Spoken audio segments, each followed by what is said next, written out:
7 качества на идеалният мъж. Слушател, не само говорещ. Той задава въпроси, но искрено иска да чуе вашето мнение, мислите ви, а не само да споделя своите истории. Когато вие говорите, той ви слуша, ангажира се в разговора и запомня детайли. Не ви притиска за интимност.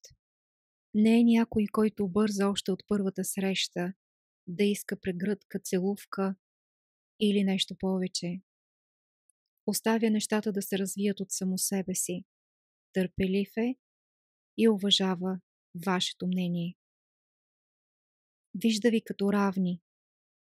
Вместо да казва, аз ще реша за нас, той казва, нека да решим заедно. Уважава вашата независимост и не се опитва да ви притиска. Привързаност с автентичност. Забелязва неща за вас, уникални неща. Прави ви истински комплименти. Казва, възхищавам се на начина, по който мислиш. А не общи комплименти. Реалист не живее във фантазията си.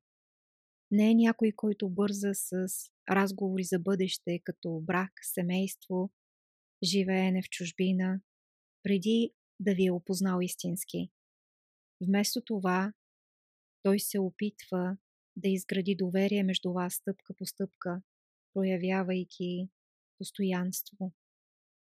Сигурност, а не контрол. Не се опитва да ви затрупа със съобщения и обаждания, за да ви осигури или да сте му вързана в кърпа. Дава ви пространство и ви вярва. Ако искате да сте с него, ще бъдете с него.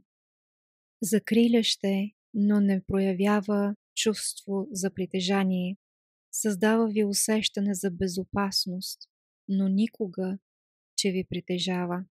Уважава границите ви и подкрепя вашия растеж, така както своя собствен.